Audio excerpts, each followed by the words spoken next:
actually, you never know what you're going to see on a windy video. Craig's been working 7 days a week around the clock. He came over to have dinner and fell asleep on the couch, so of course we were videotaping him snoring away. Tickle his nose. Tickle his feet. Come on, tickle his feet. It's no fun if you don't tickle his feet. See, this is the life of Wendy. You think all you're going to see on a windy video is model planes and great model planes and pictures of Jett 60s baloney. Look at this. How much laundry do you have here? I got to get ready for the Nats and everything. Come on, look at underwear. Look at, she's got a bras and underwear and everything. God, low class. Low class. I'm going flying. I don't even like it. And this is always one of the, I guess, exciting moments for me every spring is to see the first of our water flowers blooming, and it looks like by tomorrow or the next day, assuming the fish don't eat this, we're going to have one beautiful, beautiful water flower, water lily, whatever you want to call it. Anyway, there's always small miracles in my life, always small little things for me to be thankful for. And a lot of them happen right in this pond. Very, very nice to get up in the morning, come out here, feed the fish, check on our lily pads. Always start your day off right. Now this weekend coming up is Ron Connor's Memorial Contest. We're going to try to get up there. We're not going to stay overnight. We're going to get up real early, do the run. They're going to have a little ceremony for Ron, the late Ron Connors. His wife's going to be there, so kind of looking forward to being there and maybe shooting a little bit of video up there.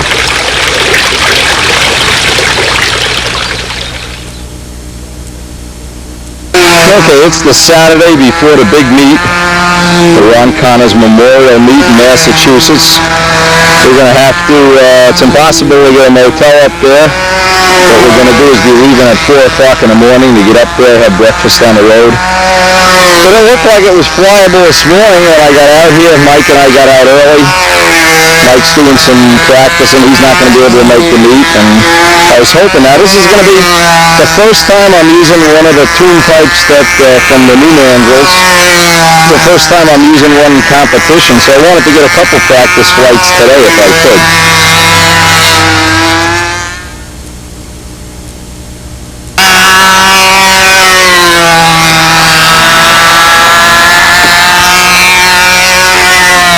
Looks like we might even have a decent day. They were predicting maybe a 90% chance of rain, but it looks like it's hanging in here. Anyway, Mike's, now that he learns the whole pattern, we're trying to, every time we fly, give him a little bit of coaching, a little bit of body position.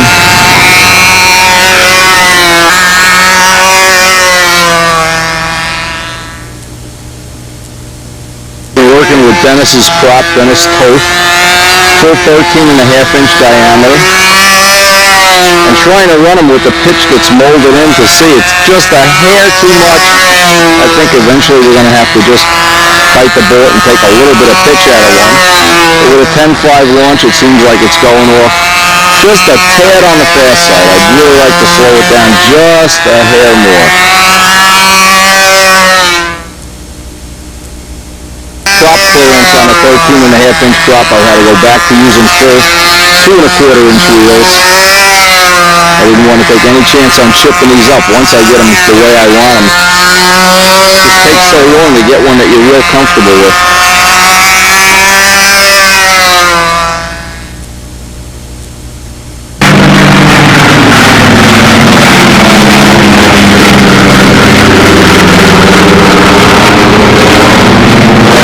How's that for, this has been happening for the last 2 days. This guy is flying over every day. Is this cool or what? Pretty much once an hour we get, somebody's in the middle of a flight and we get to see B-17s. Cool.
last flight. How shifty the air is. Not much point videotaping any more flights. We're going to go up to Massachusetts. Actually, with a couple of good ones on the pipe early in the morning, so we'll put it to the test. I see Andy Hirsi Addison here, Jimmy Damero, and they're going to check out his new Tucker special. Go over there and check it out. All right, let's hear it, Andy. How much does it weigh? 36. 36? Okay. Double star 40. That's 5 less than the Flight Street trainer. Looks neat.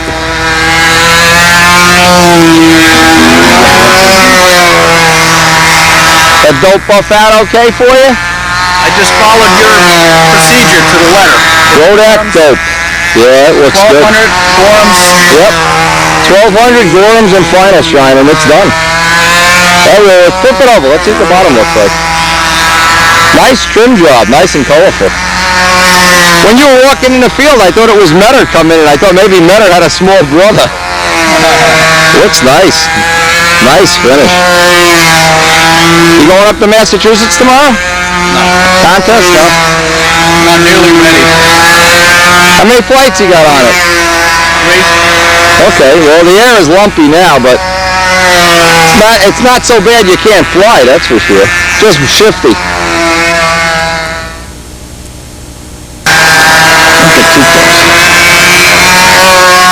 Who's the producer here? You're the movie star, I'm the producer. All right. That really looks good. Well, yeah, I'll tell you. That color, that buffed up beautiful. That yellow and red. Oh, man. Visually, you eat your head out. That is really super. Deep shine, and this whole plane has no primer on it. It was done filled with Rodak silver. Okay, the old silver method? Yep. Okay. Took a long time, but... Andy, that looks super.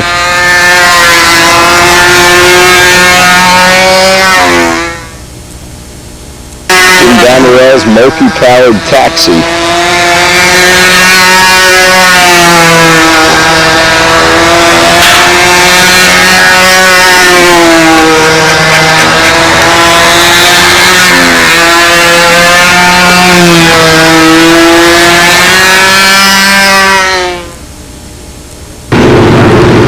We're just being treated to this all day long. This is unbelievable. Look at this. That's Kajeski. He doesn't even know. He's probably got his headphones on. Andy's got to open up his spinner. He's got some props to try on a double star 40 here. I don't know. I always had better luck with 6-pitch wood props on a double star, but he's got a bunch of these to try. So here we don't have any real good flyable air. This looks like maybe the only game in town here, kiddo. We got a Stearman coming over now. That's got his rise of $40. Yeah, right by Brodax there's a Stearman. This is right over the contest. Can't even videotape it until he comes out of the trees. It's a Stearman, trust me. Stuff over the flying field. It's turning out to be quite an entertaining day. Warbirds going over. Stearman's going over, B-17s. We're going to try to get at least one of these Andy flights. We're pretty much at the end of our, well, maybe we'll stop down by the airport. We're only really about 5 minutes from the airport where all this action's going on. Nice finish for Andy's really coming around. The Rodak dope obviously is, I shouldn't give Andy all the credit. It really does look nice. Every time I see a new plane finish with Rodak dope and the guy's real happy with it, buffed out, looking good, just warms the cockles of my heart. Anyway, we're going to try to get one flight here on Andy. We're going to run down to that airport and see what's going on with the B-17. He's been around here. We were around here yesterday. We were around here the day before. I don't know. Maybe they're basing him at Coldwell now. Who knows?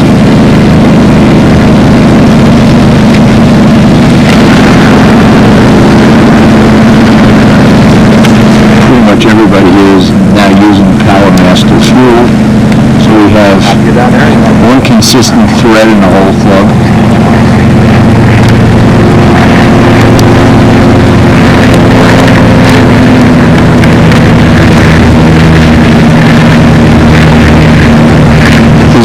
charge 8 battery wires always wind up in the crop somehow.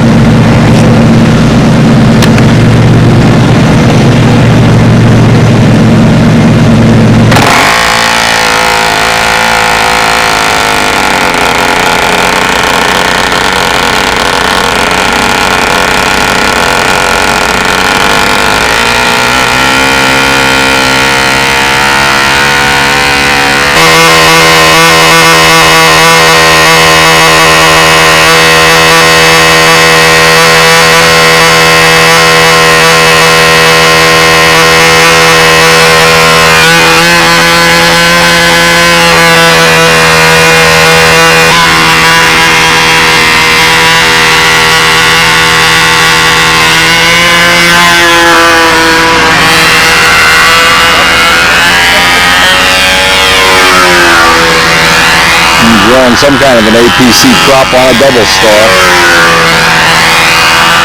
Got that familiar 2-4 crackle.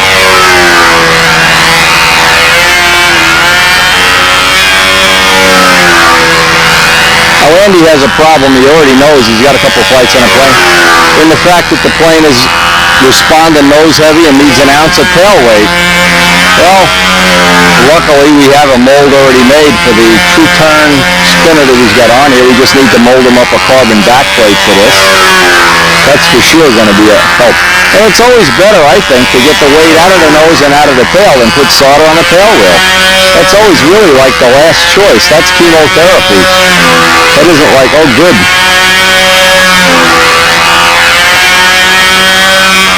Always a good idea to test a plane. It's a good way to test it to see if it would fly better or more to the way you want to fly with the CG back. But then when you determine that, what you want to do is get the weight out of the nose and get the solder off the tail if possible, all at once. Anyway, looks like it flies pretty nice. He's got a bunch of these props to try, so we just hope the air doesn't get any worse than it's been today. It's been moving and shifting, and let's see if it holds true for him. One of the flights, I think one of the ones we had on video even that, oh man. Middle of a flight, it blows in your face.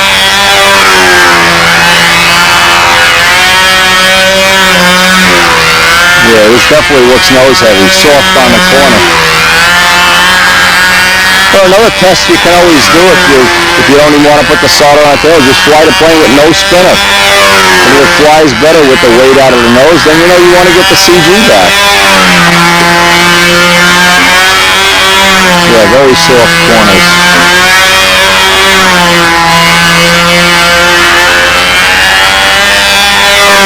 And that's good information whether you're flying a profile, new plane, or whether you're Craig Rosenbaum sleeping on the couch at good old Wendy's house and snoring away. Can't believe it. He's going to be so mad when he finds out I videotaped him. Anyway, we love him a lot. He's a great son. But he does fall asleep on the couch. And when he does, you can't even watch TV. He snores so bad.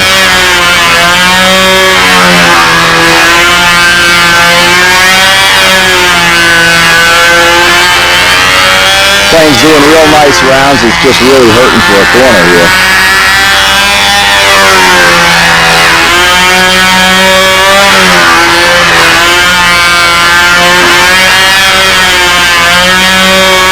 Now another way you can tell on your CG is if the plane at the end of the flight seems to corner a lot better than in the beginning, well, you pretty much can figure out, hey, the fuel is burned off, the CG is back.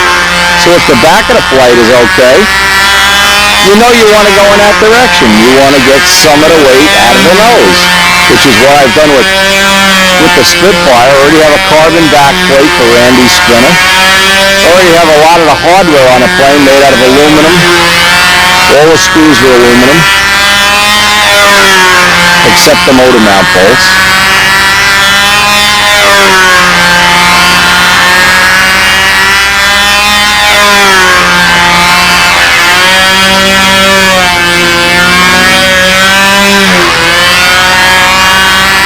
It looks like he's got plenty of power. It's only a 36-ounce plane. Now toward the end of the flight here, the motor's really starting to run fast. So when he lands, we'll see if maybe he's not even on a Uniflow tank. You might want to try that as one of the choices.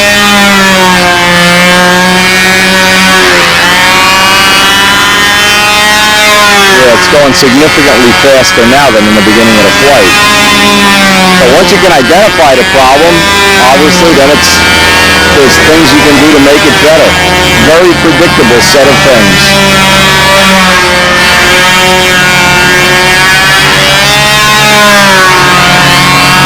Andy Harisiadis.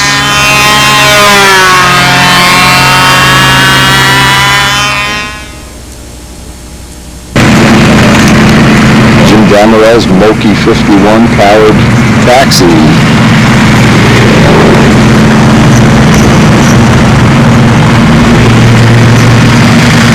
Videotape Andy's flight to see, and the motor speeds up halfway through the flight and never comes back down to a 4-cycle. Wow, that's hot, you can't even go near it. Now just try flying it once he's got no outlet hole. Air goes in. Now here's the numbers. This is the numbers. The outlet hole should be 6 times bigger than the inlet. This is the outlet hole. It should be the other way around. Do you understand what I mean? In other words, air goes in, it expands 6 times, and it needs to come out. To get good flow, 6-to-1 is what they typically use. There's no way that can be 6 times out. Just fly what you don't need the nose weight anyway. If it runs good without the cowl, Windy gets a free pizza. If it doesn't, we'll erase the video. We never erase the video. No, that's just overheating then. I got the flight on tape. If you want a copy of it, go home and look at it. That's what it is. I guess we all from time to time want these, including myself, even on this year's plane, you always want to have these sexy cowl openings and inlets, and that outlet should be bigger than the inlet because the air that goes in expands from heat, and you want to have more on the outlet side so the air can flow through. It's like not a good situation when that doesn't work. You always have an overheating problem.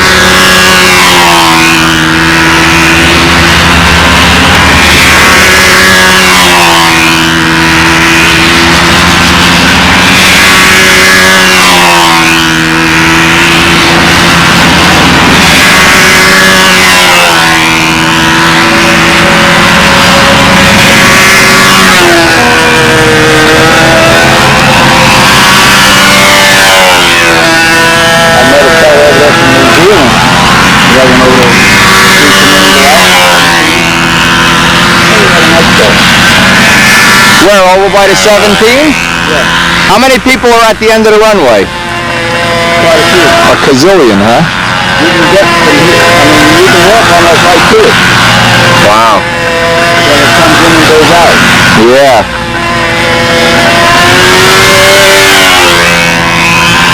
Well, I'm going to pack it in early and take a ride over there. I'll get the rest of Jim's flight and then start rolling up.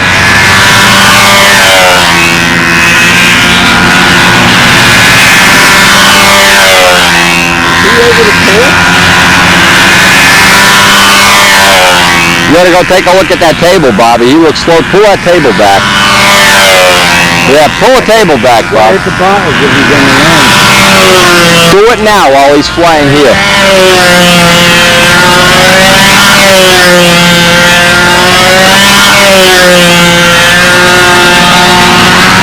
Little final adjustment to the field furniture from IKEA. Yeah, he's on a 60-foot circle. You can be sure these are longer than 60-foot lines still. I hate that when you fly into the table. Especially when your toolbox is on the table. Always annoying.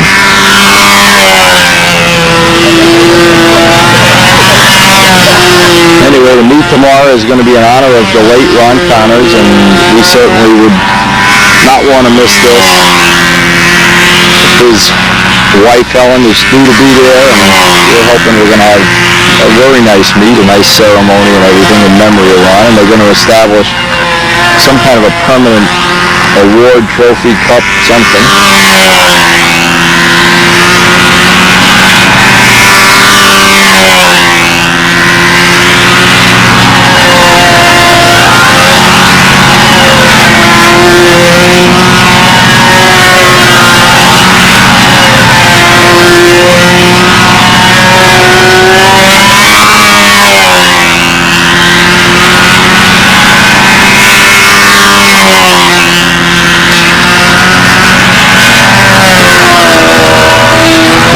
we're still shifty crazy all over the place here.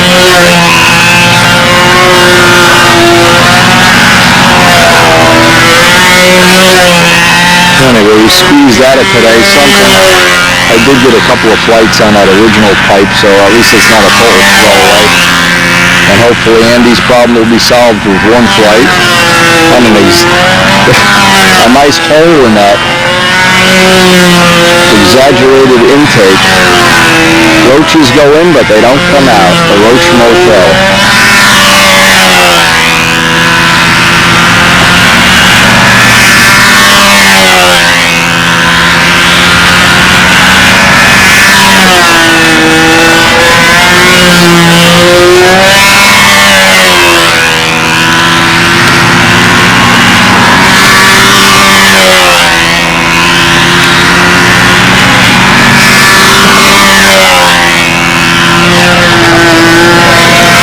Air is moving again.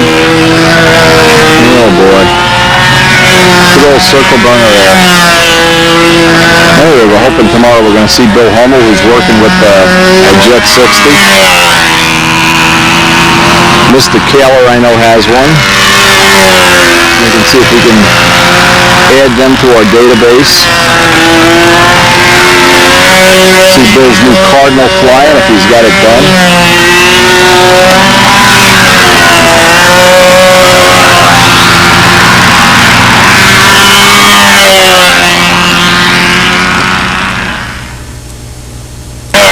Yeah, you'll know right away if that's going to work, Andy. Good way to test your cowl shape. Oh, man. Don't get no better than that, boss. You can tell we were sleeping at the switch. Oh, man, look at this. Oh, God, beautiful. Nowhere. Oh, that's like from a movie. The only thing better than this is when the steam train goes through Rutherford. Wow. Okay, we kind of slithered through a restaurant. We're on illegal property. We're going to just wait and see if we can catch this guy and take off. Doesn't look like he's going to take off this direct. Yeah, they're switching paths. They've been giving rides every 15-20 minutes here. Kind of cool.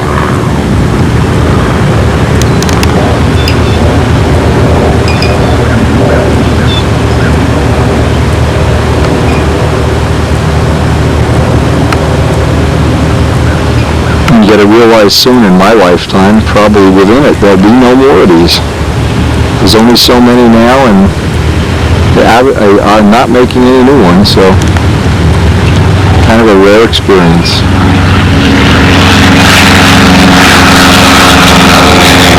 Being treated to some really cool stuff here.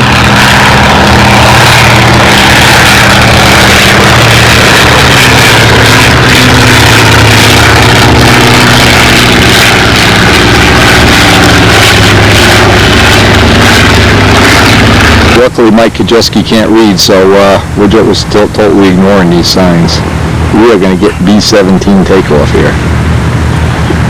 Anybody remember? Here comes something. Is that him? You remember me climbing up on the, that's not it. Climbing up on the... Stand in front of these signs when we could jump the fence. Just listen to this guy. The time I got up on the tower and the steam engine blew me off the tower with Gene Damerel's camera. One of Steve DeGiulia's favorite scenes. Up to landing to pick up the executives. We're going to try to waddle over there later. Oh, it's a... Come on, get the helicopter out of here. They're not going to fly to take off till that guy's gone.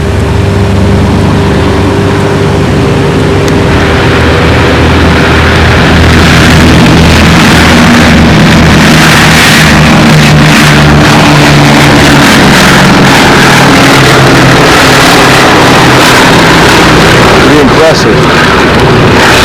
Pretty impressive. It's going right over the club field right now.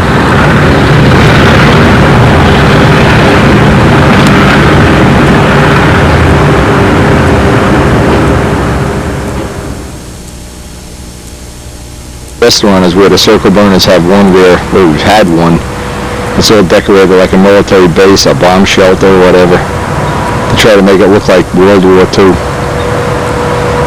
Kind of cool.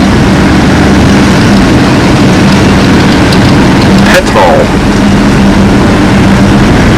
You know, at night they have the Jeep lights on. This was kind of a neat thing. They light up the Jeep lights like it's, oh, they got the cannons over here too. Kind of a cool place. Petrol.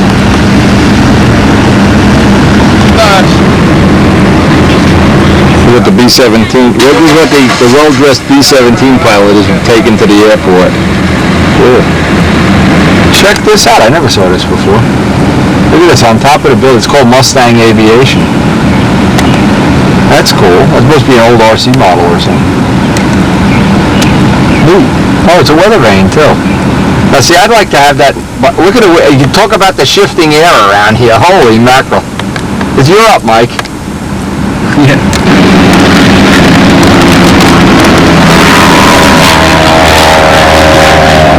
I think this is so cool. I would love to have this on the top of my house. I don't think Karen would agree though.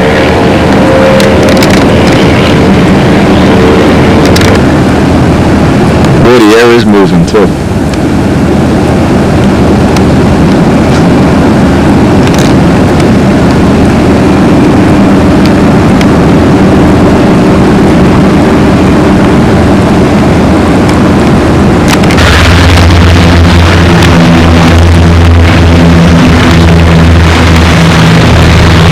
Over here. And thank you very much, sir.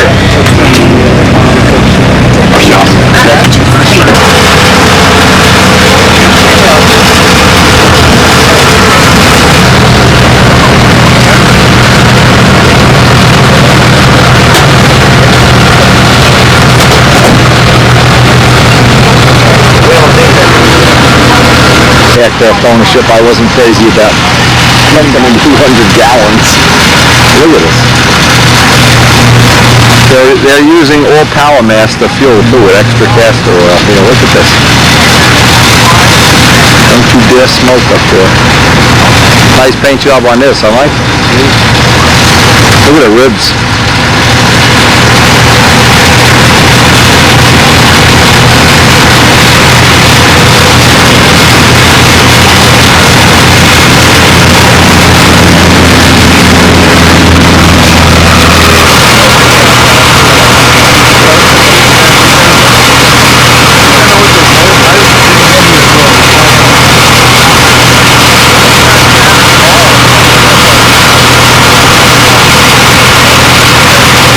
Look at them all over there. All the guys have left the field to come over here and watch the B-17. Oh, you got the ballerina over there. Cool. It's a good name for your next plane, Dan Jack. Mad Dog.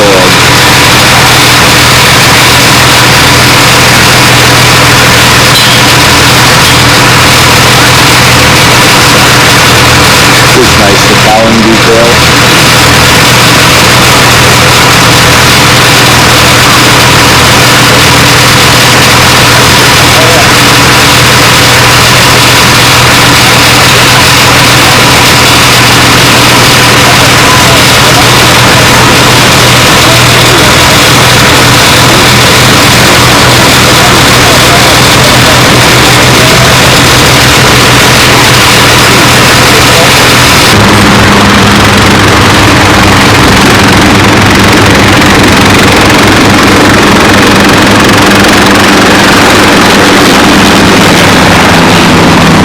Looking guy in a spinner.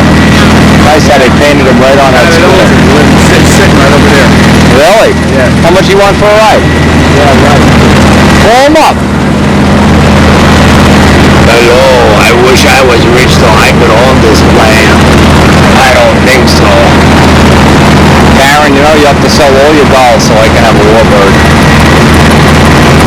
Oh, Lindy, here's the name of my friendly divorce lawyer. Look at the beautiful. This is a polished, beautiful. Look at the landing gears are polished and firm. First place in Oshkosh. This is first place in Oshkosh? Wow. Cool. First place in Oshkosh.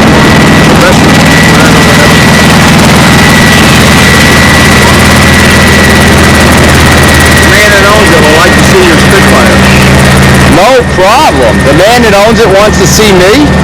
I'll tell you, we can arrange a little transaction here. Fly me out to Brodax in this, and we'll make a deal. Holy mackerel, look at this. Look at this landing gear. Anybody that's ever done any metal polishing knows and chrome plating, this is labor intensive here. Look at the clearance between the tire and the wheel, like zero. There's some serious work here.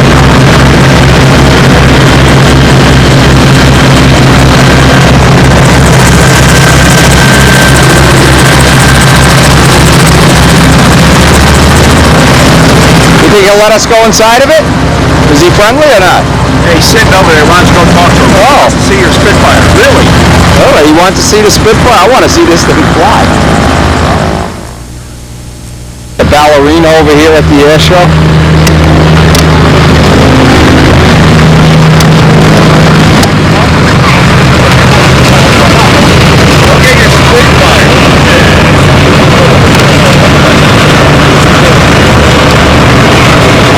Nice and quiet. You're getting a lot of respect. This is the gentleman that owns. Of course, he's sitting here letting everybody eat their heart out. Yes, absolutely. How many hours are on that to restore it? How many hours you have in it? I have about 100 hours. But that airplane's under complete restoration all the time. Yeah. Sounds like my wife's idea of doll collecting. No, it's usually like We should spend all the money we have all the time. Well, wives' ideas are they have to keep restoring themselves. Face jobs and Put the money in planes. jobs and Yeah. No, my wife collects dolls. Go for that. Well, this looks like Murderer's Row here. You can't get a word in edgewise. they're doing all right.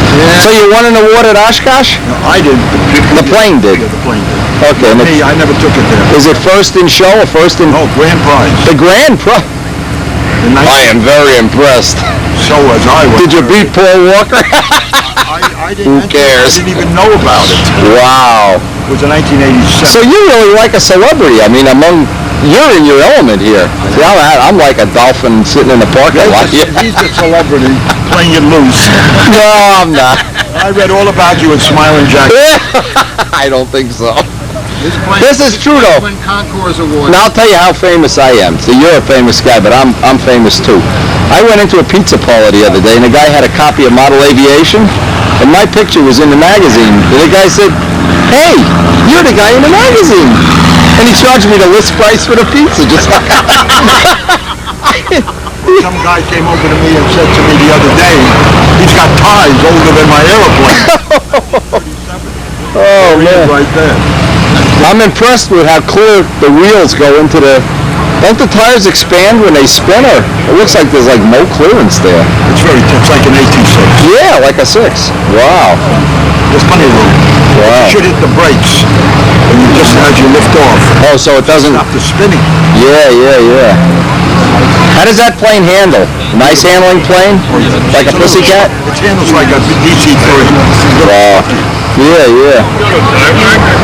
That's power when you're getting it up to speed. It handles beautifully. Wow. Low altitude handles there. Get above 5,000 feet. Do you do a lot of shows, or is it just like random? Just random. There's not a show circuit or something? Well, I'll probably take it to Oshkosh this year, but I won't win anything. Because today at Oshkosh, the judges are more critical than they've ever been. They want to see pictures, they want to see work. Documentation? You get to a certain age. Takes all the fun out of it. Yeah, you get to a certain age in your life, screw the documents, you just want to enjoy the airplane. Yeah, exactly. What are you talking about? I want to enjoy it. It's your airplane.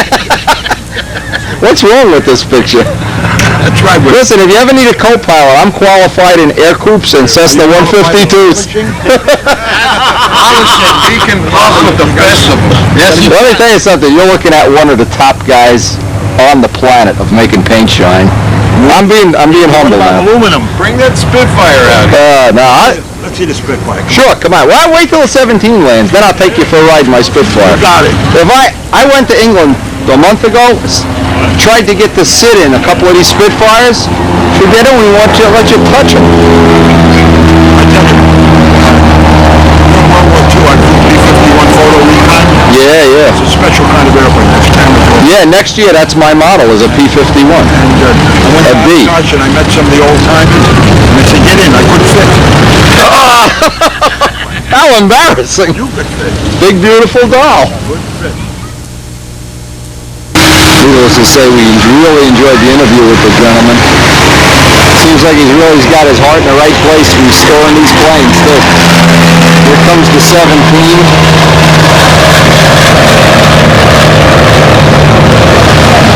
Keep in mind you're on the tail end of all the people that ever lived of all time, ever being able to witness this in real life. Here come the gear. Oh, man. Now one day, this true story, one day, I'm shaking the count, one day George Venturini and I were out pouring concrete, mixing concrete, and we heard this awful noise, and we looked up, and George lives right near Teterboro Airport, and we could not believe it. Fifi was coming overhead, all the engines in shutdown mode. Make that noise again, Wendy. Anyway, what a thrill. My wife's going to kill me because I'm supposed to be home for lunch, and I'm staying here, honey. I love you a lot. I love the dolls, but there's only one B-17.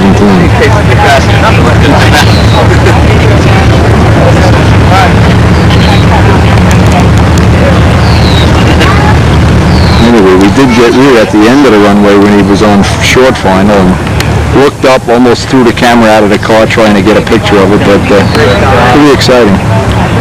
Pretty exciting stuff.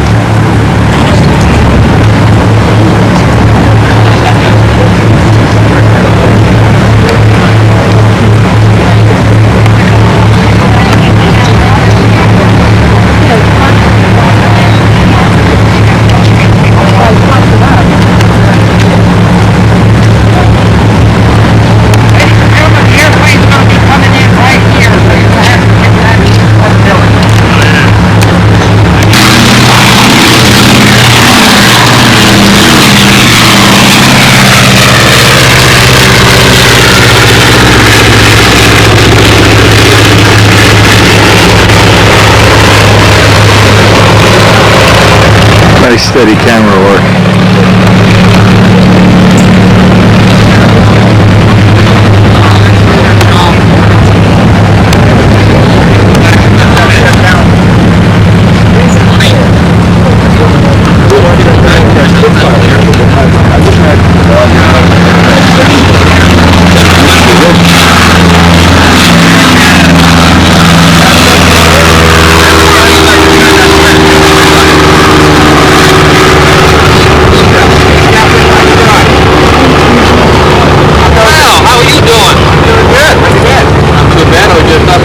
Pretty crowded. Over the airways, guys.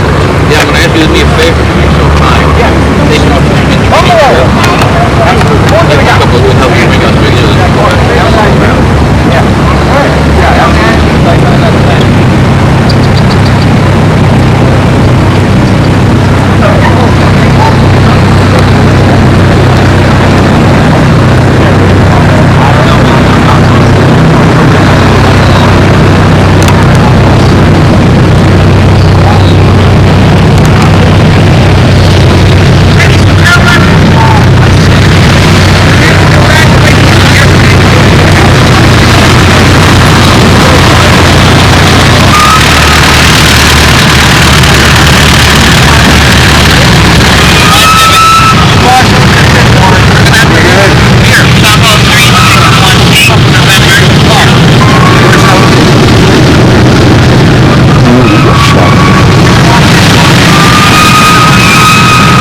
Listen to those brakes squeak, Mike.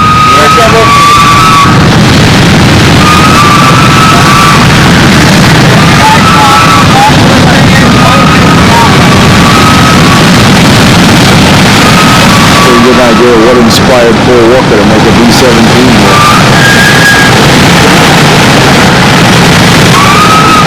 Listen to that brake squeaking. Is that an eerie sound, Mike? Oh my God, eerie. Oh, he's coming right this way. We're going to get up close and personal, whether he likes it or not. Listen to those brakes.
few passengers, obviously some women.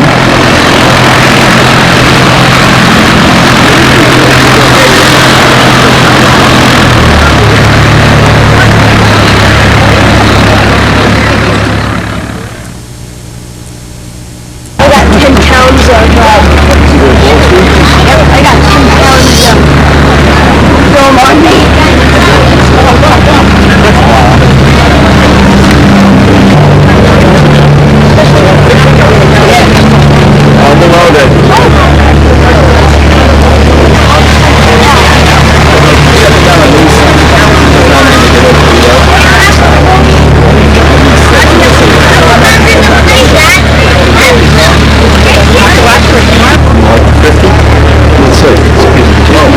Oh, they got bullets. They got a bullet filter on it too. Captain in. No, not the captain.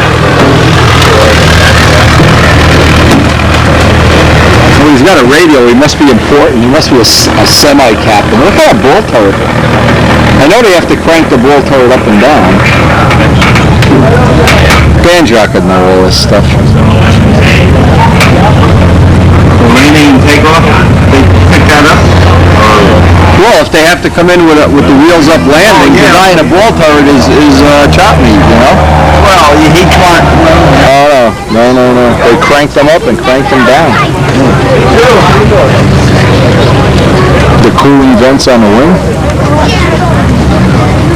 Oh, no, they didn't have disc brakes and wheel. I bet you that's red hot. Touch that. Tell me if it's hot. Use your hand. No. Come on, press it down hard. Make a waffle out of you. Yeah. It's hot though, right? It's not. Yeah. I'm telling you. I bet you, I got $100 so you can lay your hand on it. They're not hot. Yeah. That's amazing.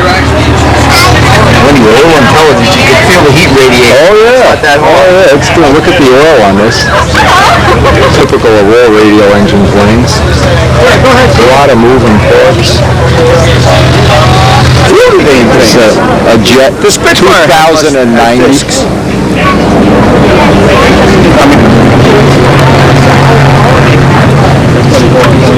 Yep, you never know where the path of life is leading. I go to take a practice flight this morning, a B-17 flies over, and I spend the whole day here. My wife hates me. Costello sells my Spitfire. Turned out to be a great thing.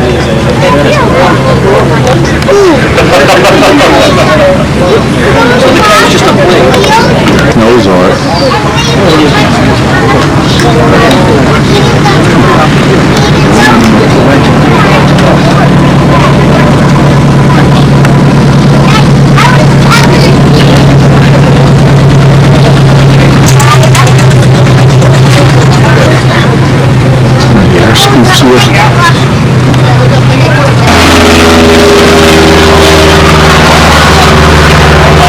Brake shoes, are they steel against steel?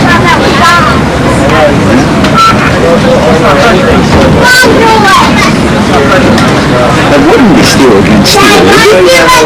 Little turbo, yeah. Oh, but that's hot. Put your hand on that, Bobby. Hot? Not that hot. Is it?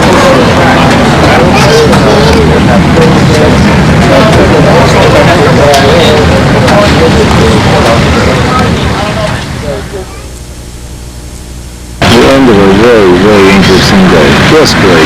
Fantastic.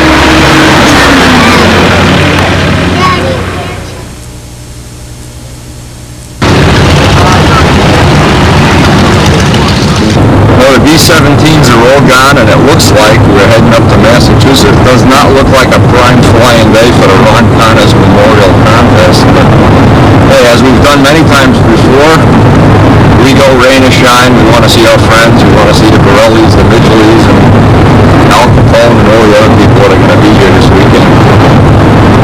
I wish I could see the sunlight. Worth mentioning, the person that wrote the directions to get here, and of course, very simple. It needed 2 sentences. Downloaded it from a computer, and we went about 40 miles out of the way. You'd never know that's been hit. Looks perfect.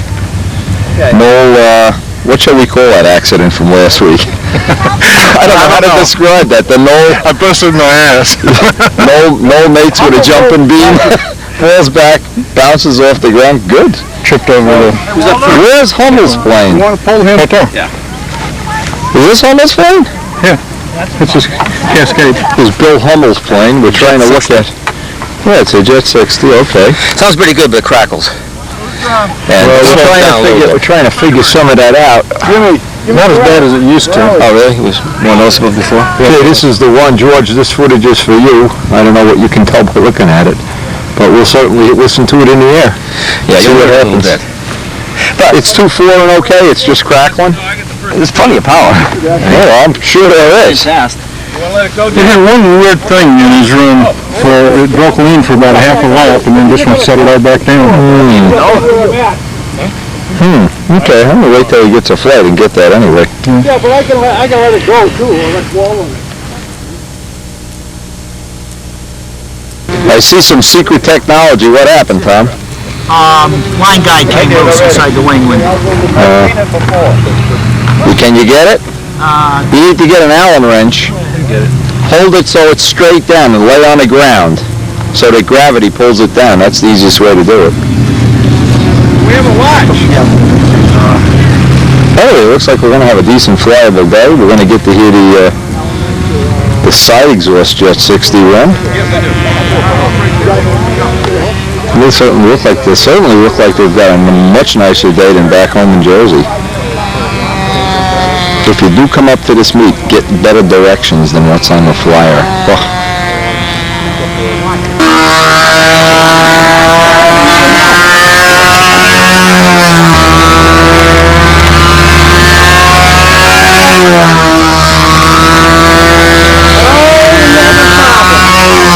Okay, we got Wendy fixing Tom Morris's airplane at a contest. One of the things that can come up and happen.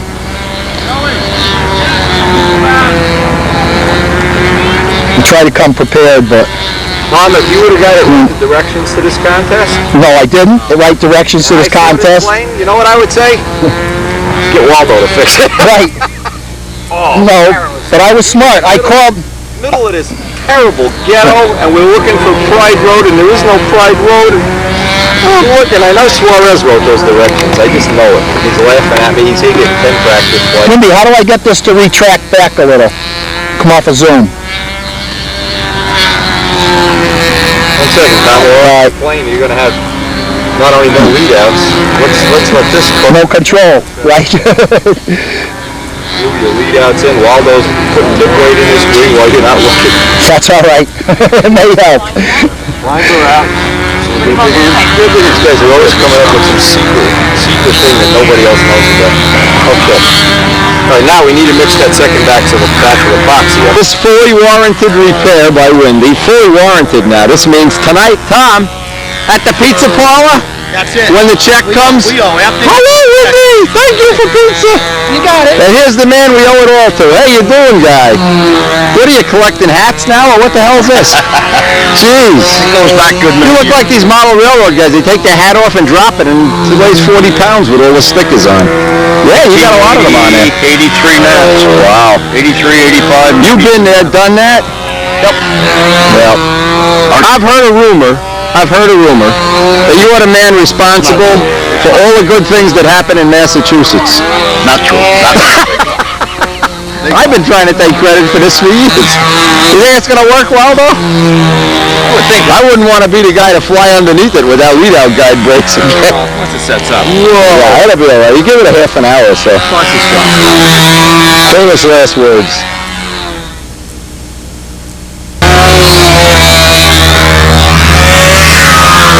Noel's got his cowl repaired here. You'd never know it was broken. A masterful repair.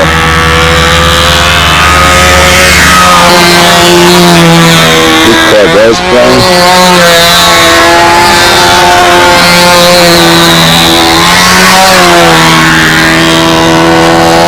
Yeah, we're real anxious to see Bill Henry's plane fly. He has a side exhaust, 10-pipe Jett 60.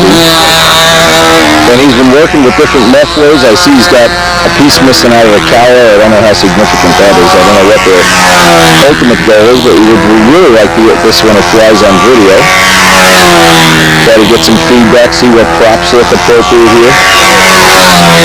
Suarez, the dominant force in any New England competition.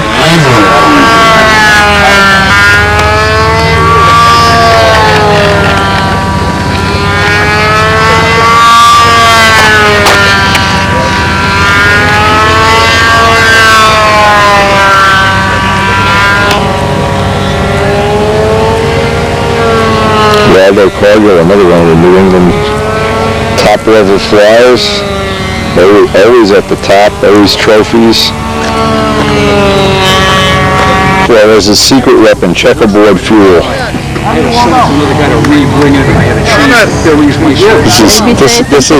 This is the secret Bill Suarez secret fuel. Yeah. Terry makes pasta and they drain it into the can at the end of the night. Andy Lee's fabulous twin engine B38. That's nice. You ordered a kid on me. I'm not telling you for transportation, which is 2,600 miles. Hey, Renee Berger, you owe this guy pizza, Renee. I got him a discount. Get him a Cardinal kit. Why fool around? Rodak's got Cardinal kits. A little Cardinal? All right. Good old Bill, man. All right. Yeah, Renee's a cool guy. Today, as the guys are flying stunt, we have a visitor come by in one of these fancy helicopters and blow everything off the runway. Yeah, but after yesterday's B-17, that'll be a hard act to follow. So this is the first meet being held on this airport, and it looks like they can get possibly 4 circles in a pinch. Turnout is excellent, even for the first meet of the year. I think Bill's got the hobby shop here and everything.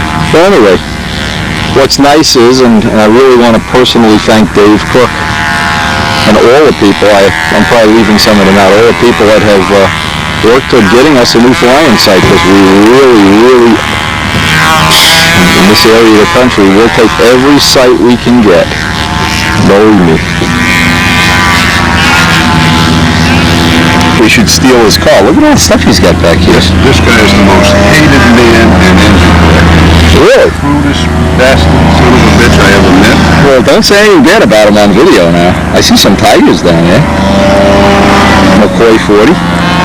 That's pretty good. That's a pretty extensive collection. He's got the biggest engine collection I ever seen. Really? Or a Mustang under here. Where's that Mustang? Good turnout, an expert here. Cool.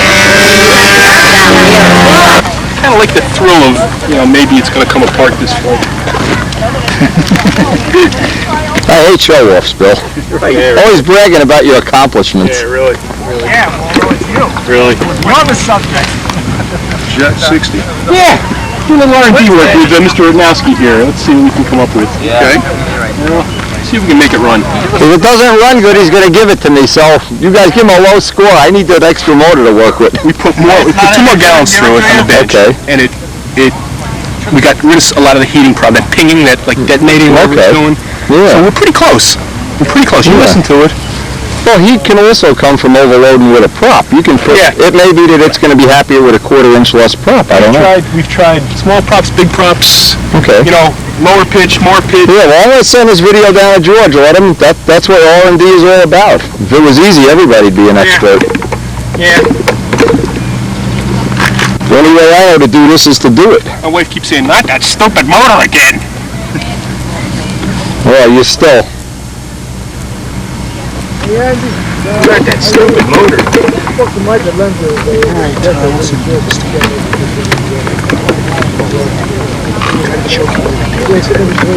All right, George, we'll try to get this whole flight if we can. There's really no sun to deal with, but just for the motor run.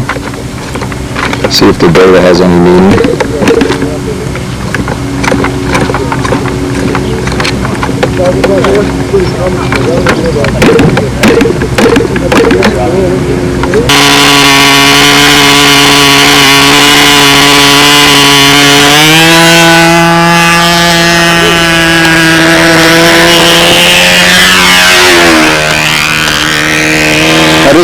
first 60 side exhaust Jett I've seen, so I'm mostly concerned with the 2.4 part of it. More than anything else, since you can adjust the power up and down at will on these motors.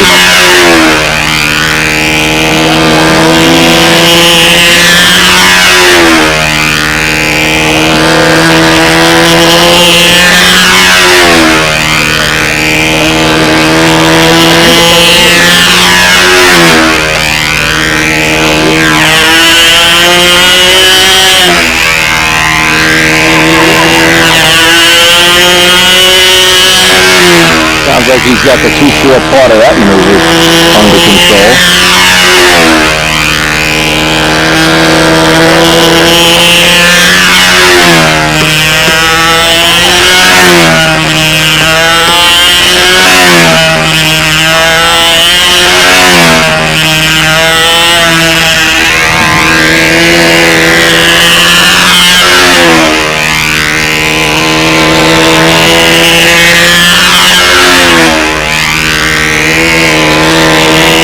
I don't know, Bill, so far I don't see anything wrong with it.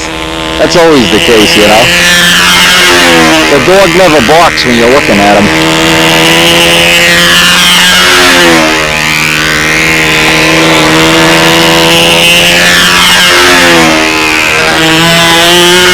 Tank shim looks pretty equal. Right here it looks equal as can be.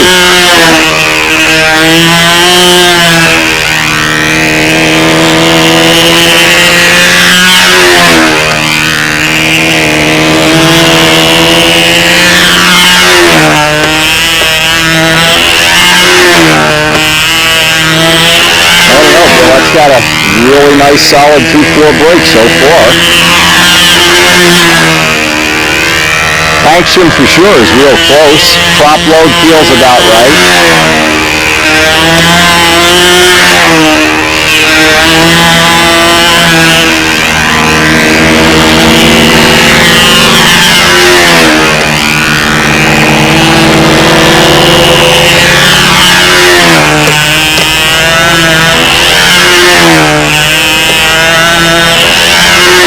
I don't know how you could get it to shut off any better than that.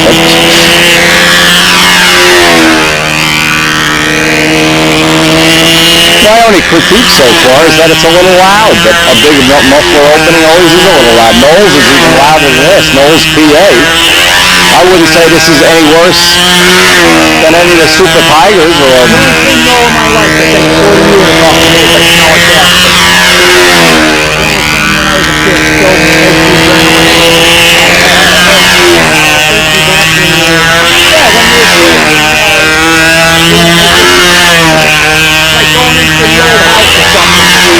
Well, George, I don't know what your opinion is, but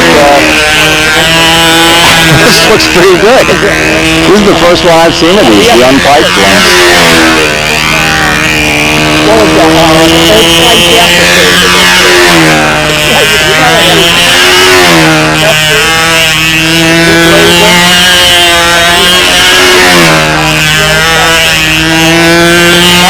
Seems like it has good drive up top, and it shuts off coming downhill.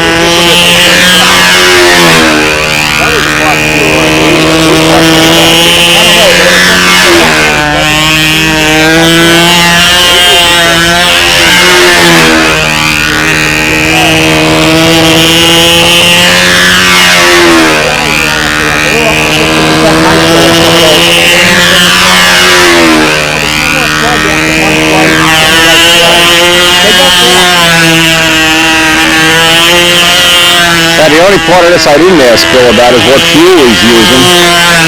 Maybe I'll give him a gallon of Power Master to go play with and see how that works. Maybe he's already got it, I don't even know. But I think he's smart enough not to be using RC fuel in these engines.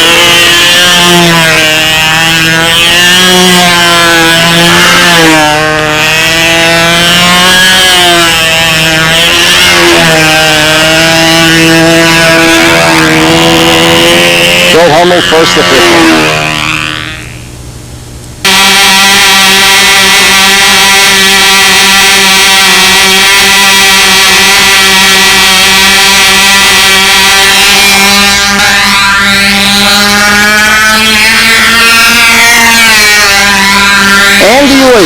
City. Wind 238.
You're dating back to the 40s.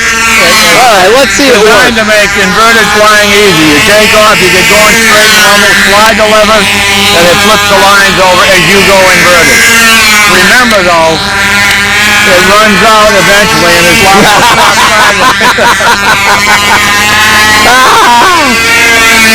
I got a few people I'd like to give that to them.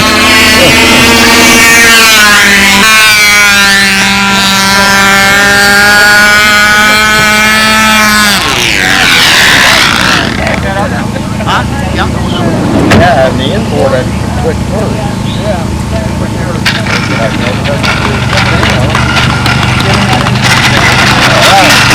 right, Andy. Taxi point?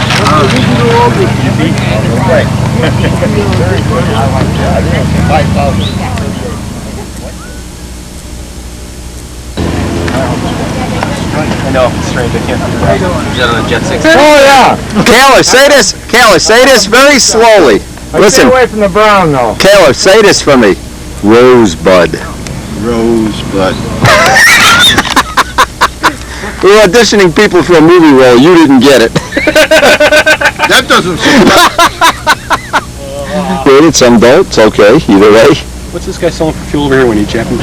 a good honest fuel with good honest measure. Can't get, anybody get sick fuel in it. Woolworth, I was talking to Woolworth a couple weeks ago. What is this? And I'm not gonna... You wimp! Put it back. You wimp! Leave it in there. It's good. How's the Cardinal flying? Good? I took it out today. I flew it for the first time in 5 weeks. It was so fast and so quick. I said, I don't have time. What kind of prop you got on here? I know, too much. But that flew the Cardinal, I mean the Thunderbird. Yeah, but that's just a different plane. It's a different everything. Too fast. Okay. And you know, with so many guys here, you don't have time. No, you know this. You know, no, so you put it away to live another day. You know how that goes. So you're on the Brodax, right? Oh yeah. All right, good. And I think I'm going to...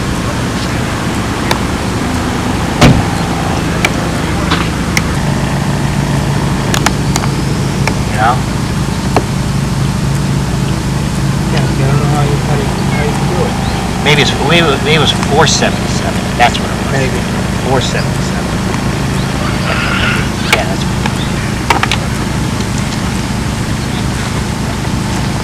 You going on down here? Out in the corner. I thought you were being punished or something. You didn't curse at the judges, did you?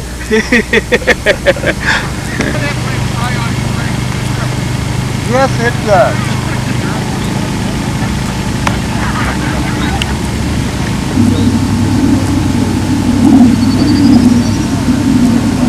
Yeah, there's a unique muffler. I guess that's the one that comes with the new Tigers or the old Tigers. Look at the size of this thing. It's big as the fuselage.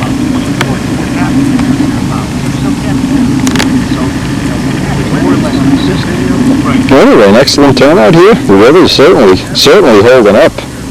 Up here you never know that it can turn on you in a minute.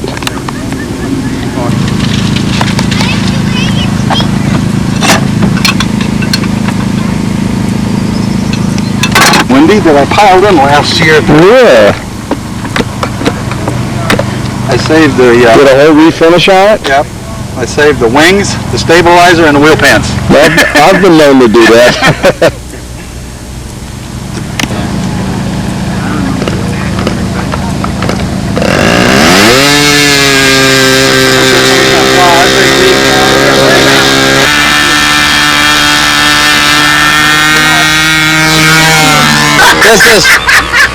This is Helen Connors, the late Ron Connor's lovely wife, and what's happening here? The ladies have gathered around. They're trying to cheer each other up. We look over at Marlene, and Marlene, I know you guys are on a thing to save money for a house, but this is getting a little ridiculous. There are other ways to save money for a house, Marlene. Anyway, they're into the second round. It's heated up. It's hot as can be.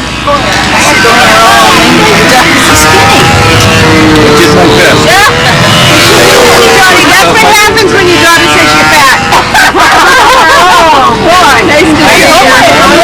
How are you? Nice to see you. Bruce, you're on the Wendy Artnowski old pizza diet, huh, guy? Look at that gut. He's better than I am. Go down and check out Bruce Olson's new ship. He's just going to add a carbon fiber gear and back plate. Look at this guy. Maybe I can collect the money from him, too. All right, open it up. All right, Bruce. All right. Oh. All right. Nice. Yeah, not bad for an engine. The General, huh? The General. You know what that's for, right? That is. Yeah. The big guy. Good show, Bruce. Nice. very nice. Yeah, that's a beauty. How much does this weigh now? 60 before I put your gear on it. And so it'll be 58 with all the lightweight stuff. Yep. Real nice. This, of course, is referring to Ron Connors. That was his nickname, I guess. You gonna come out to Brodax, Bruce, or? I'm thinking about it. Oh yeah, this is lighter than mine. Mine's 62. Feel it. I don't know when they make it. No, I don't have to feel it. It's sure. Sure. I think it's 60. You'll be under 60 with all that. You'll be under 60 with the carbon gear and all the other stuff. I told him about 1.5 ounces. Is that about it? Yeah. He's got a scale. I can't lie to him. What good is telling you something? You put on a scale, you'll know. Yeah, that looks good.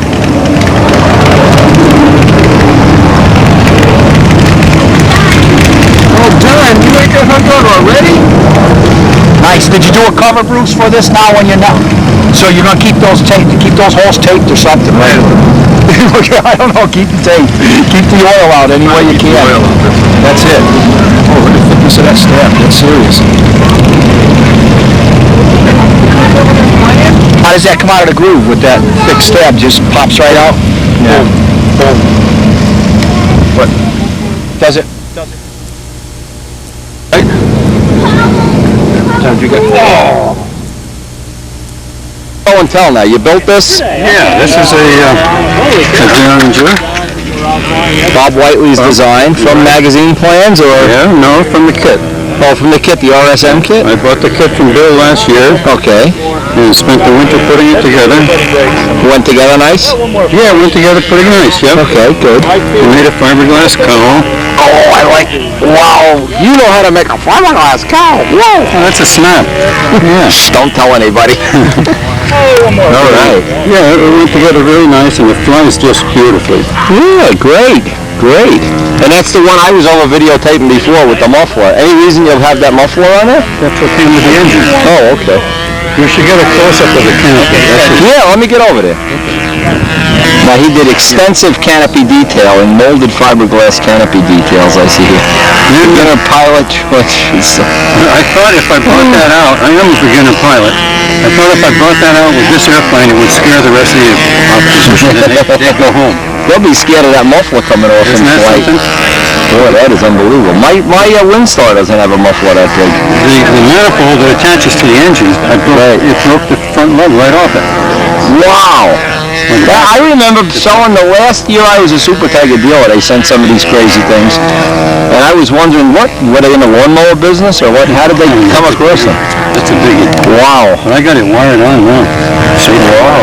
That is a muffler and a half, boy. I got a small one now. I bought a small one from Bill. If you ever want a tongue muffler, I have small tongue mufflers that fit right on there. They're under a half an ounce. If you ever get that's got to be 3.5, 4 ounces. Yeah. I mean, that can't be a half ounce. There's no way. I don't know what it weighs, but it's too big and too heavy. It's really heavy. And after I wired this in, the cowl doesn't fit well, but we'll do some rework on that too. Yeah. The more pictures Tom has to pick from, the more variety, when he makes up a newsletter. I don't care if he puts it in the magazine or not.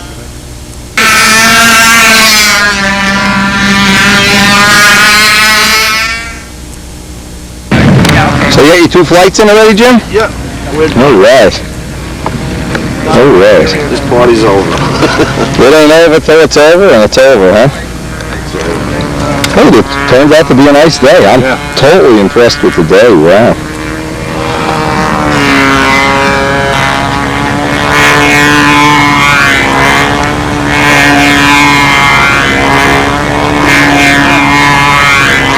Do you let it warm up? Is this a trick I haven't figured out yet?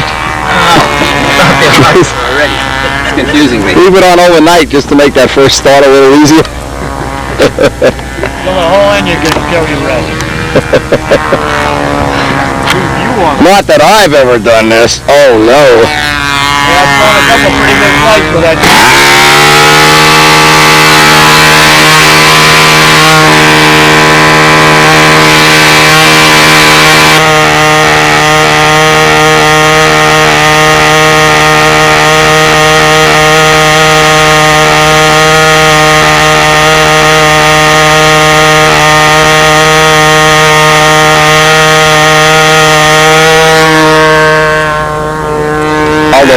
second official. And amazingly enough, the air stayed relatively nice all day.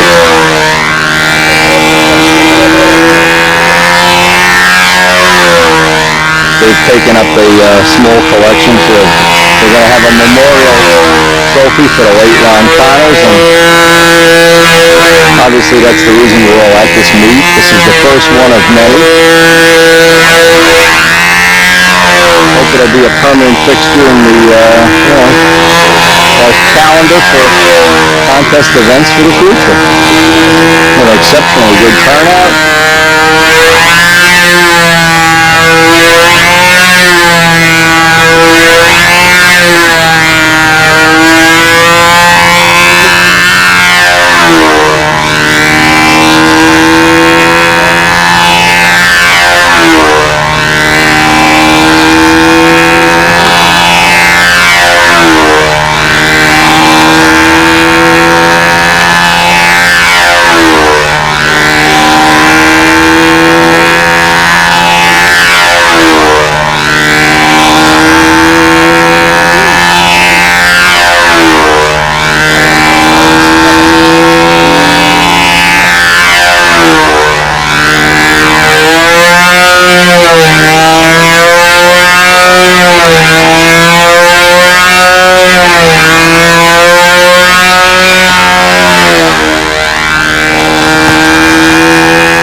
They're putting in a real nice flight here.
You think this man was nervous? Nah, not Waldo.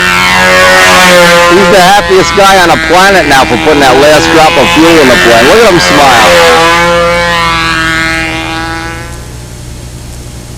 as I said, a beautiful day all day with no chance of rain. Right in the middle of what has to be the most beautiful contest we've ever had up here. Beautiful air. It is just coming down, and down there there's all kind of nasty things happening, and we want to have a little ceremony for Helen Connors. I don't even know if we're going to be able to have it. Just going to wait this one out. Oh yeah, it's just been the best of days. No chance of rain. As I said on the ride up here, guaranteed it'll be a pleasant day. Now there's a test. There's a test we have in the world of stunt for commitment. Anybody want to say hello to George Aldrich? Hey George! Eat your heart out! Drowning rats. The rats are leaving the ship. Oh, luckily they got all the equipment in here. What a mess. Oh my God. Oh yeah, this is the world of stunt as we know it. And believe me, whoever ultimately wins this contest, this will go down in history as the first Ron Connors Memorial Rainy Day Cup. Woo!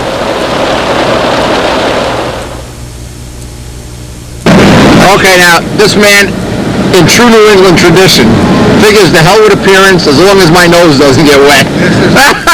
This is true. Why don't you put a full size in, Brian? Maybe you just like a wind would come and blow you away or something. Too heavy. What are these fanatics going to do? Try to fly in this? I don't think so. The scoreboard was totally wiped out.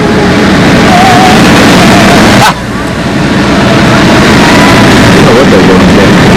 Hard to figure.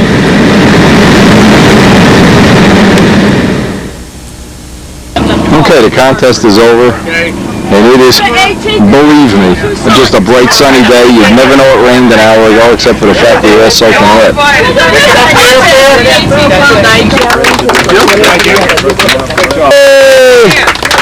First place, our own Gary Byers. Whoa!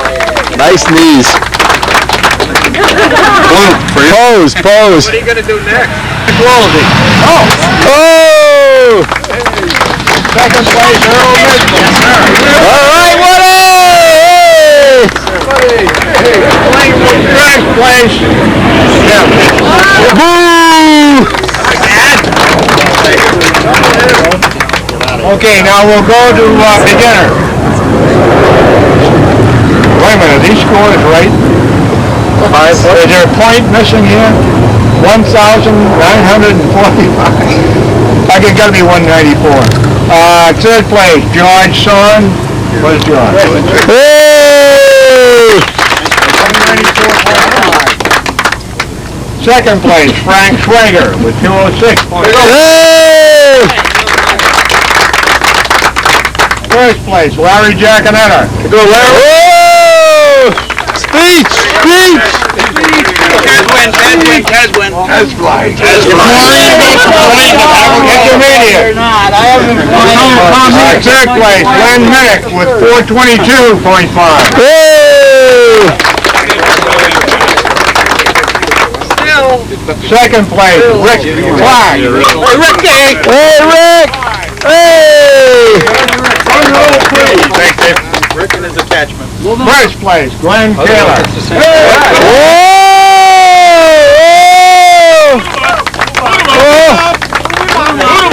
Boot him up! He's done. Boot him up. We've been done for years. Third place, Jeff Stoddard, 470. Hey! Second place, Leon Bowen. Leon! Hey, Leon! Leon! Go Knicks! Must be the Yeah, something got to him. In first place, him again. Oh, no! Oh, Sandbagger! Sandbagger! Expert. Expert! We don't have to kick him out, he's volunteering. Volunteer! 3 aces. And then expert. God! More trophies than Third Suarez. place, Waldo, 550. Hey!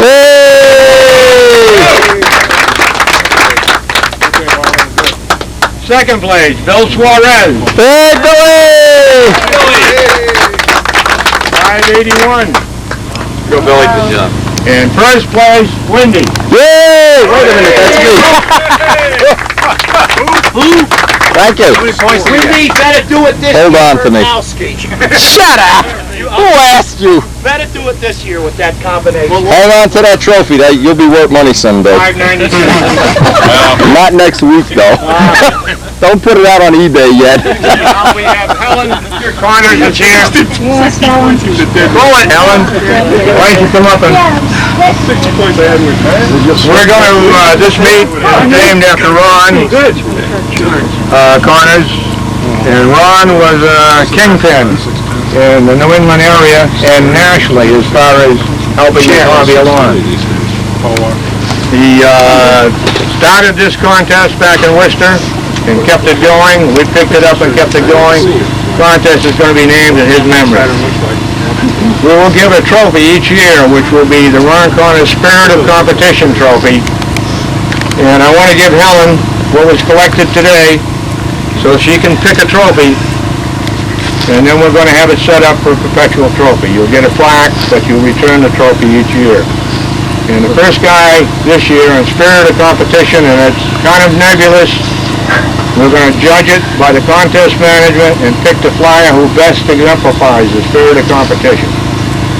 And the award this year goes to Gary. Yay! Excellent choice.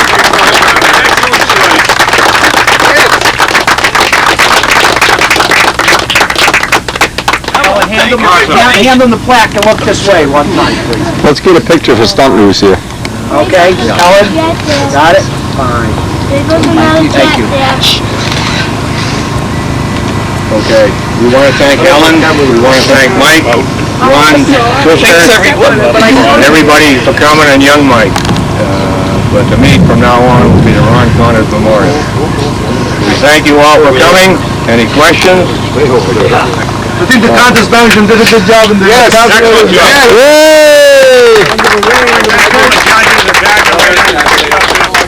Very good. Thank you, Helen. Gary, you also have to buy dinner for everybody. Okay, thank you. Thank you. Okay, see you in September. Gary's paying for dinner. We just had a great Ron Connors first meet, except for that rain. I came home, I opened up the mail today. First thing in the mail is, and I know what this is, Gerald Shamp, who's shown some real interest in joining along with Joe and I on the P51 project, graciously agreed to loan me what he had already constructed as far as a P51 goes, so that we could kind of look at it and possibly use it as a, oh my god, you got the tail on here and everything. And as always with Gerald, the workmanship is unbelievable. Looks perfect in that. Anyway, canopy moved back. That's the only thing. We have to move the canopy back. Anyway, now that we have a real nice set of plans to work from, look at the nice workmanship on this now. I have no idea what this weighs, and it's irrelevant because we're going to be trying to make... One of the choices we have here is, and I don't know, I'm obviously going to have to check with Gerald to see if he wants to take the chance. There's always a risk that when we do this, it's not going to be that we hurt the plug or we can't return this to him, so I don't want to do that without his permission, of course. But one of the choices we do have, he's got the rib patterns in here and everything. Look at this. What a guy. These are my rib. What is? I'm looking for the Red Baron rib templates for 2 years already. Here they are. Gerald, you're supposed to tell me when you take this stuff. I loaned this to him years ago. I remember he was very excited about this. Okay, so we have this as part of our evolving. And remember, all this stuff is evolving. And the point here is, we don't want to rule out anything at this point in time. I want to think about this all summer, get feedback from some of the top people that I know. There's people I know in the world of RC, like Art Adamison's son, that do this basically professionally. And I'm sure there'll be, knowing Archie, he'll be more than willing to share the information that he already knows. And there's a method to my madness is, I know this is not going to be a 6-month project or one of these like build a foam wing plane and have it flying in 2 weeks. I know to develop this right is probably 2 or 3 years. Probably upwards of $1,000 just for the molding stuff. Not even counting the time. But the point is, if nobody ever does this in the world of stunt, now let's make a scenario up. I tried to do this and I totally flopped. The body weighs 72 ounces, the motor flies out. It doesn't matter, because I'll try another method. See, if you're willing to accept the fact that some of this is going to be failure, there's an awful lot of things in the world left to be done.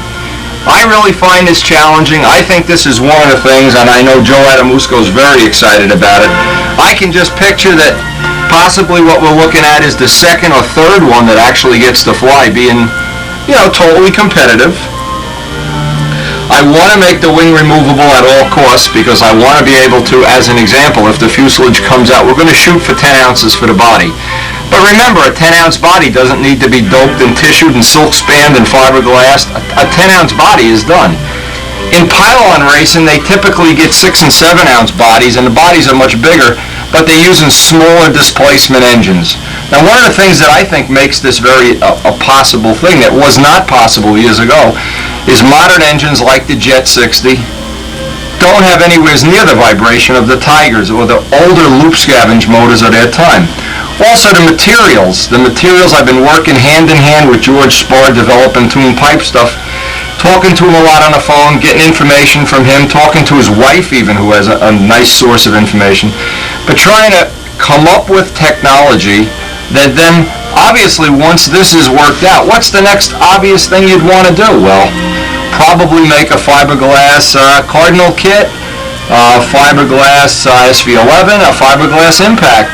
Now, it doesn't mean you have to use this. Like a foam wing, when the people that developed foam wings, and I'm not really sure who gets the credit, certainly Bob Hunt, Big Jim, people at Ken Thompson, whoever, that worked on that technology. But once that technology is available, one of the things that's very practical then is it becomes available to everybody. And as there's more and more of a market for it, the price comes tumbling down. If you're only going to make one of them, you're going to have to, in some way, incorporate the cost of the mold.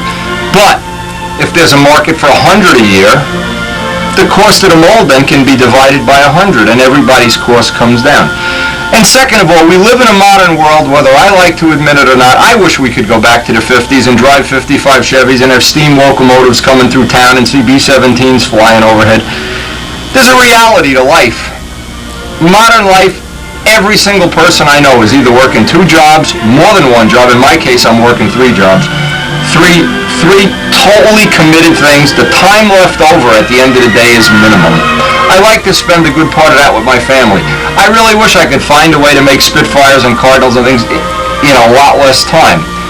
And I'm sure that probably 9/10 of the people in the world of stunt would like to be able to shave that time down. They're not really interested in the mundane construction of a fuselage, which is a good part of the body. If they could just take that piece, maybe with a couple of sanding strokes and a couple of glue joints, add a foam wing or a built-up wing, be ready to fly a plane, that would be a significant contribution to the world of stunt. I wouldn't even predict in my wildest dream that I'm going to succeed. I never look at these things like I'm going to succeed. I look at them like they're undoable, and anything I can make inroads into is a gain. And I'm sure I'll make some inroads. You can bet your life on that.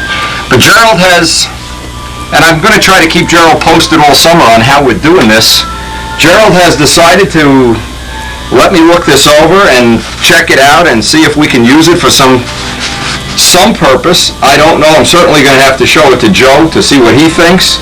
The workmanship is absolutely beautiful, as always. And I know Gerald is a top-level builder, but one of the things, it may not be this fuselage that's the one that changes the way we build planes here.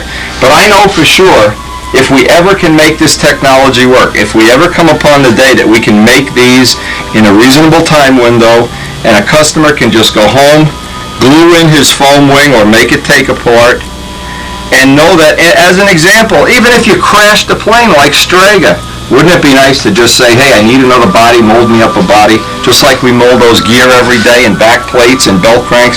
Yeah, it would be real nice. So I have high hopes, not unrealistically high hopes, but this certainly looks nice. And I'm certainly going to check out that spinner and see what that spinner. We managed to get some Vico spun 2 3/4 spinners, and I really think this is coming. This is another mountain for me to climb, and I'm excited about climbing it. But you have to understand, at some point in time, you're building Banshees and Twisters, and then that isn't challenging anymore. So you build Noblers and you build Cardinals and SV11s, and at some point in time, the challenge where there's got to be a new mountain to climb. This is the new mountain. Now we're going to start climbing it.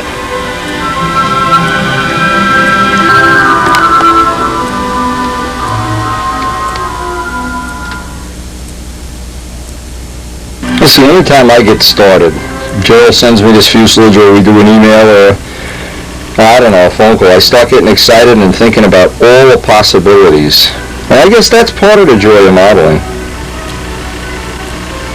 The Mustang is one of those models that I guess every kid in the world wanted. When I was a kid anyway, you wanted a 55 Chevy, a Corvette, your own private steam engine, your own Piper Cub J3, and of course your own P51. And believe it or not, when I was a kid, I think they were still, I don't know, they were still selling these things. People were buying them and flying them and just having fun with them. I guess thousands of them got sold off that way. One of the problems, and I'd certainly accept anybody's suggestions here, one of the things we're trying to come up with is a very realistic contour on a spinner.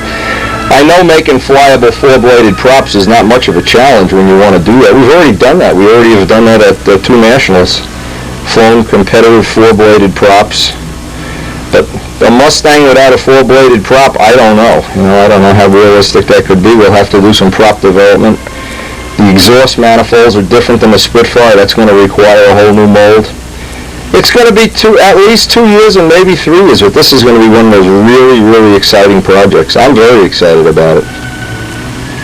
Whether you like colorful paint jobs or you like the traditional silver stars and bars, here's one of the late model ones with the tall rudder, no cuff on the wing. There's just an unbelievable amount of possibility, evasion stripes, possibilities. For P51s, probably along with the Spitfire and maybe the P40, some of the most popular, and Thunderbolt, most popular of the warbirds of World War II. I think most people our age, the reason it stirs their blood is because these are the things that are missing in the modern world. You go down to an airport and all you see is Aerojets. You don't see a lot of these. Like the last time we saw that B-17 come overhead, everybody that was over 40 years old packed up their plane and ran down to the airport. It stirs your blood to know there's still a little bit of this alive in the world. When you think of young kids nowadays, and certainly it's not a criticism of them, think of them sitting down at their keyboards and playing these games where you shoot up at the bad guys and the good guys and that kind of thing. When you think of the childhood, I think most of us that are in the 50s and 60s have had, where you went down to the railroad tracks and watched steam engines, or you went down to the local airport and watched Beechcraft Twins land or something totally different. Our life experience is so different. It's hard to relate to somebody that never lived in that time just what that is. But the truth is, in my case, none of these things are truly dead until nobody thinks about them anymore. As long as people are dreaming and thinking, and people like Gerald that dream about Mustangs and email me every day, and it's just, that somewhere in the world it's still alive. The memory lives on. And sometimes it's worth thinking of, one of the really sad possibilities is pretend there never was a Mustang and that we had not won World War II. We basically would all be not doing model airplanes right now. We'd all be working in a salt mine or something. We'd all be working at Home Depot. I don't know. Every time I look at a Mustang, I think it's a good thing we had them and not the enemy. And I'll tell you, one thing I learned on a trip to England, the people in England, the young people in England, they still have a complete reverence for Spitfires. and for the planes of their past, for their history. I think it's something our young people, my son even, I show him a picture of a Mustang and he says, what's that, a Corvette? He doesn't know. He knows every latest computer game that's ever been released and how to get on the internet and get off the internet and screw up other people's internets, but he doesn't know about aviation, and that's sad. It's sad to me that the world could have come this far and they somewhere they missed a part of it. And I don't know. I mean, I just can't picture my life without this stuff. It's just hard to imagine that you could be born, live out 50, 60 years of real, even have the best of lives. See a P-51 fly over or go watch a Steven Spielberg movie. See a P-51 and not know if it's a Piper Cub or a P-51. I mean, to me, that's unbelievable. And believe me, the dream lives on. Joe Adamusco has the dream, Joe Champ, and I'm sure it might even be we get other people building along with us as this project unfolds, evolves. So many people contributing into a project, it's got to be a great time. Well, I'll tell you, one place in the world where they appreciate semi-scale planes is in England. Boy, they go wild over the fact that a plane looks like an airplane. That just the history of aviation is so much more defined in England than in the United States. So anyway, not to belabor the point, but we're really going to put, this winter, we're going to try like heck to see if we can add our own little private chapter into the world of remembering World War II warbirds and adding a dimension to the world of stunt that was there before, but we'd like to define it a little bit better. And sadly, there's a true thing here, is that in my lifetime, I mean, Al Rave and I have never had a conversation other than one time on the phone. I've never met the man, but I know of his work. I really hero worship when he was flying. I worshipped his planes. I thought they were great.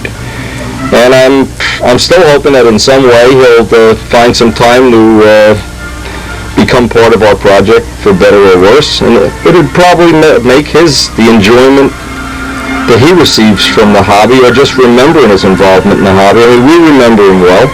I'm sure many other people do. And win, lose, or draw, he did add his dimension to the world of stunt. And personally, I can't wait for the building season to start. I am just itching like I've never been itching before. If this works the way I'd like it to work, it's going to open the door to a lot of possibilities. And I know Casbanato has already made fiberglass wings, already made composite wings. So it may be that we're not even away from the day that the whole plane can be composite.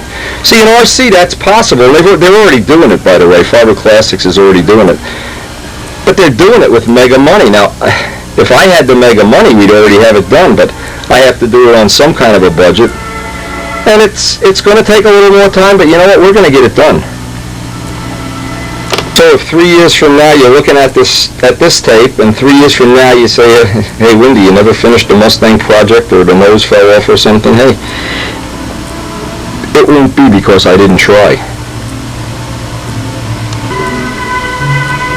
And as I've said before, you need something. I need things to inspire me before I can do my best work. I just can't come to the shop and have a cup of coffee and do some. I have to look at some pictures, get excited, get aroused, whatever.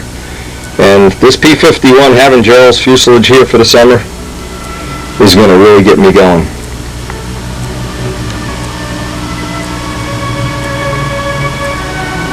The thing that'll get me going is when Mikey Palco and Dan Danjak finish their Mustangs and we see them all trimmed out, and I'm sure they're going to be great airplanes. Absolutely will add just one more dimension to the world of stunt. The other thing my friend George Venturini is famous for saying is, it's cheap to dream. And dreaming about things, you can sit back at night, sit out by the pond, feed the fish, and dream about Mustangs to come. Doesn't cost you a dime.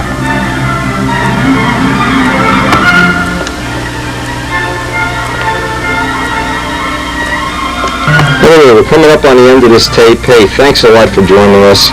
And if you have some input or some feedback or some pictures you want to share with us, or some ideas or thoughts, or you just want to tell me you're crazy, hey, shoot me an email, windyu@aol.com, or spend a quarter or 50 cents, send me a letter, send me some pictures.